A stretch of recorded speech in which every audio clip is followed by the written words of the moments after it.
Welcome back, everyone.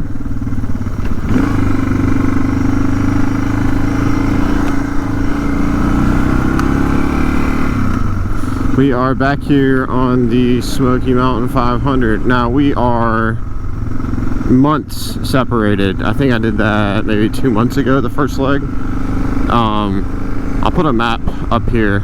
So we're actually on one end of the section that I did last time. So yeah, the first time I just did one leg intentionally. I knew that was all I was going to get done. But this time, me and my buddy Jacob are actually running the entire length of the Smoky Mountain 500. We're camping 2 nights. One night, our second night's gonna be in Chattahoochee. I can't remember the name of the campground we're going to for the first night, but it's one in Tellico Plains.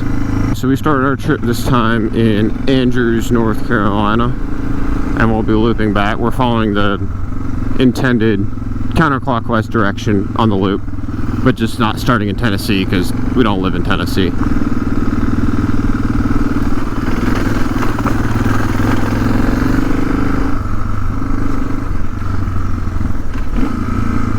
Yeah, this is actually my first trip loaded down with the Tusk excursion saddlebags. So this will be my second trip with them on the bike in general. So hopefully I might be able to review them. And I don't know where Jacob went. We are like 1 mile into this, maybe 2.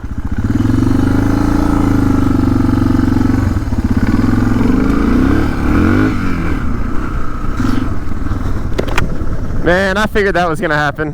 Okay. Yeah, I might.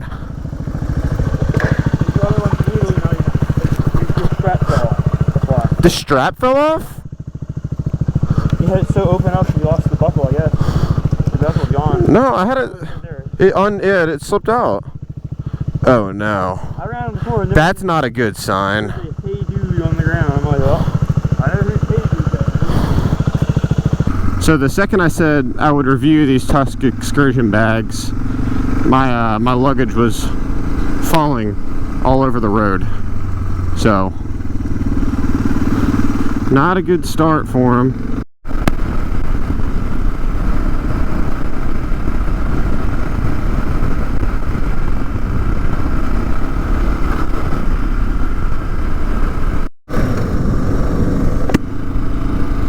So problem. We just ran into a board. Alright, well, it's gravel here anyways.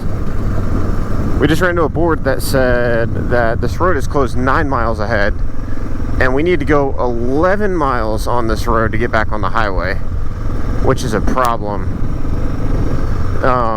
So I think there might be a reroute. I think we're gonna send it.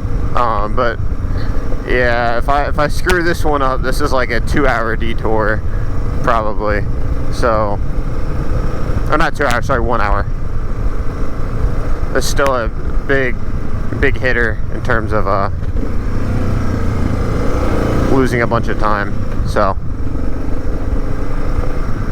but we actually had a guy, and I'm guessing his wife, on 2 different bikes, stop and ask if this was going to Tellico Plains, and we're like, well, yeah, it does. It should route back onto the main highway. We just passed 143. But I was like, I don't know when it turns to gravel. Sure enough, it was like literally like around the next bend from where we were talking to him, where it hits gravel. So this is a no-go for them for sure. They're gonna hop on 143, and Jacob and I are over here on the dirt, on the gravel at least.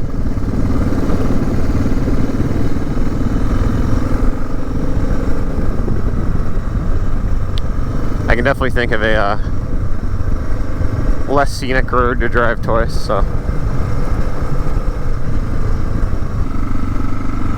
Somewhat sketchy bridge. Nice.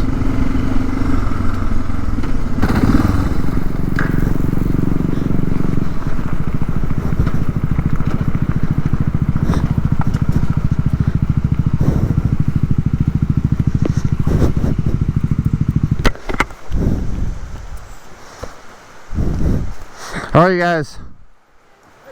It's actually worse if you cut them off and you just keep coming, it's fine. Oh, they're good horses? I don't know. Sometimes they'll spook. You never know. It scares them when they're sitting there quiet like that. Gotcha. Okay, so turn them on and help? Cool. We're good now. Alright, cool. Hey, y'all too.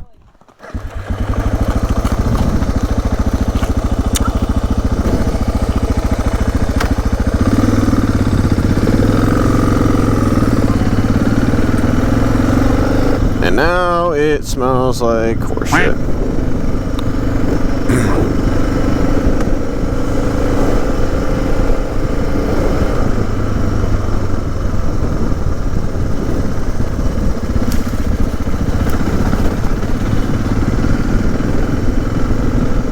Yeah, they said that it helps if they don't turn them off. So I've heard everything. I've heard cut off your bike, and now for the first time I've heard don't cut them off. So you never know. Had to lay her down, Hoss. I think I know exactly where he fell, and I didn't record it. It's pretty rutted up hill climb when it gets back there. And I looked over and I saw like an L. I saw him and then I saw the bike. I was like, oh. There he goes. Hit it harder. I can't really hit it. I want to hit this off. Well, you want your finger to be protected. Hitting it, it's not fucking moving. It's almost. There. Hold your handlebar.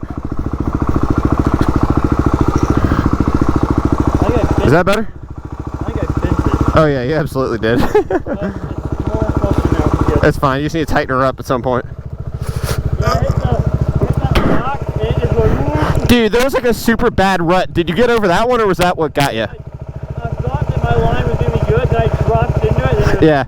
No, I was like, I saw that line, and I was like, oh shit. Like, I hope I don't fall too on that. No, I almost did that too.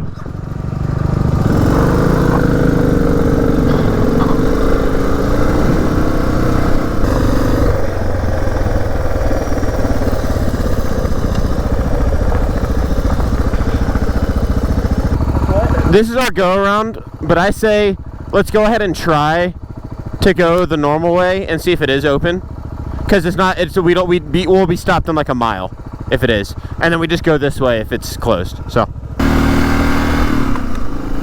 it honestly looks like this is a pretty fresh layer of gravel, so I'm curious. I might have been doing road maintenance and had it closed, but you know, weekend now, no more maintenance.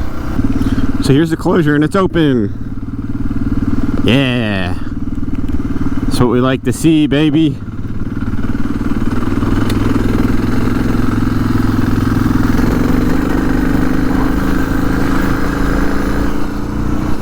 Was that thing running?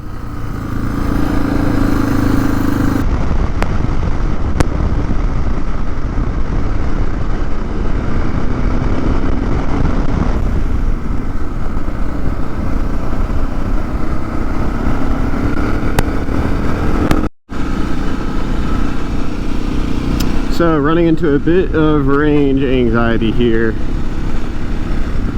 70 miles on the tank, and I'm assuming it's about 30 miles to the next marked fuel stop. So I should be okay, he should be okay, and Jacob has another gallon of gas on his tail rack. So in theory, we're okay. But you never know what happens. This is where you start to get nervous about road closures and stuff, so. But I should have another 20 miles on top of what I have until I hit reserve, and at least like another 20.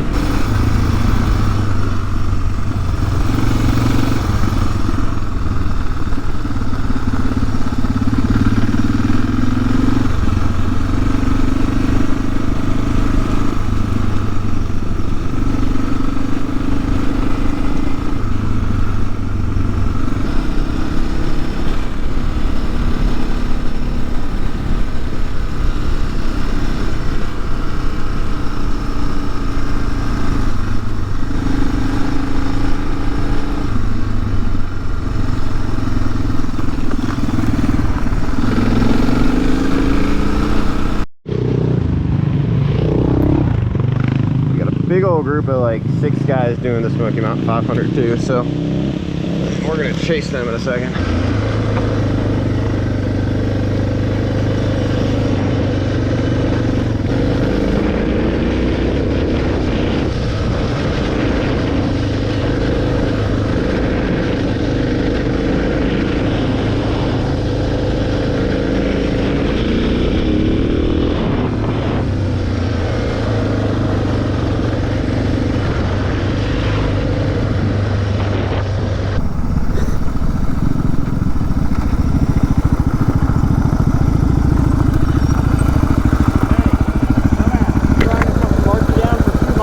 Huh? 6.1 miles. Let's just head straight there.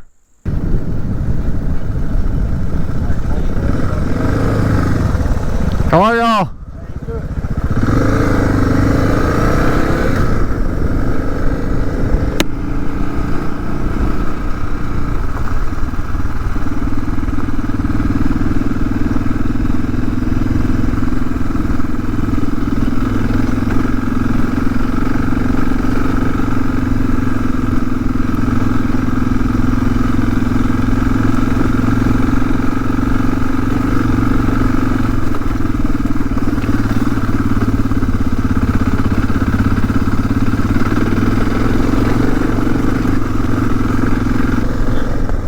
So we have 50 miles to go. It's almost 5, or it's 4:30.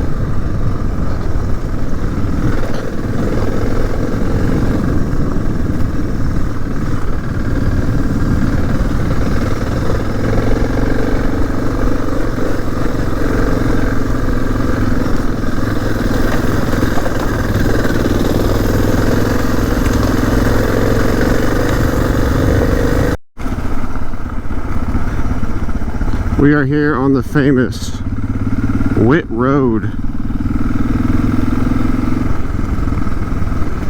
This road contains maybe 3 or 4.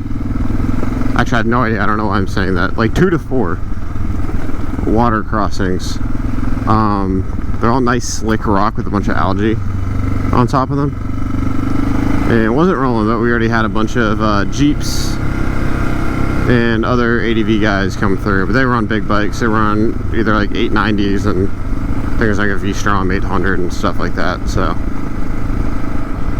nothing that we can't handle on the dual sports with some better tires. So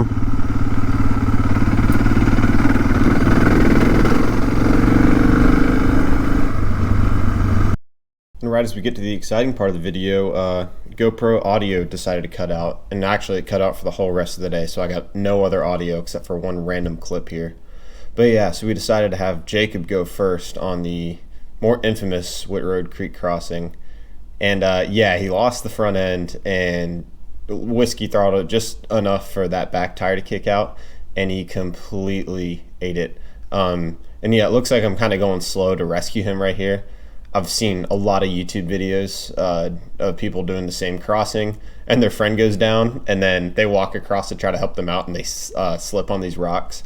Those rocks are extremely slick and have a lot of little ridges and everything, and they're just the worst thing ever to try to get traction on. So whether you're on a bike or wading through with boots, it's a really, really tough crossing. So obviously Jacob didn't have that good of a time with this here. And coming up in a second, you'll be able to see that I didn't have the easiest time either.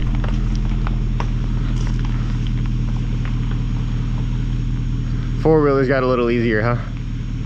Yeah.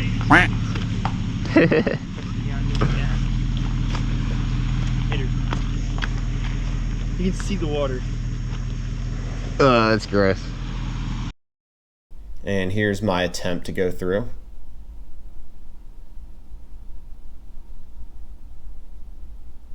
So he's starting out cautious. I knew I was supposed to keep my feet up the whole time, but that just didn't happen. Almost lost it there. And yeah, I was not very happy about that crossing at all.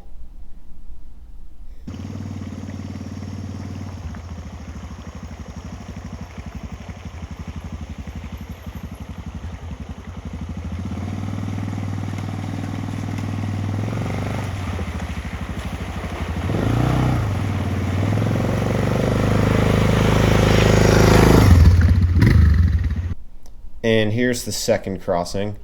So got up to it, could see that something funky was going on with this one, and I started to walk through and realized immediately just how deep it got there.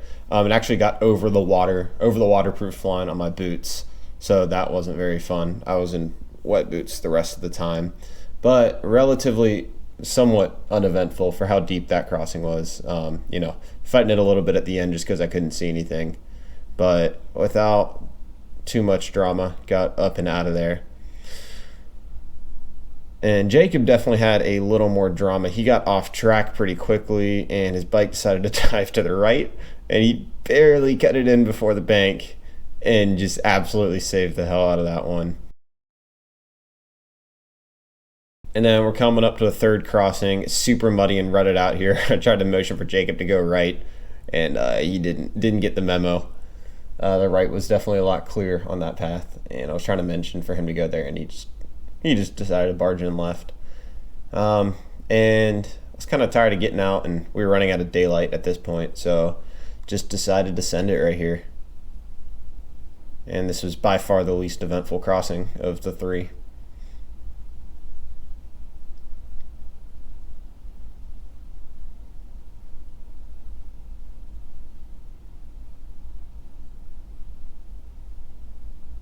Just kind of showing Jacob, yeah, just come straight towards me, it's fine. And he also got through without too much of a fuss.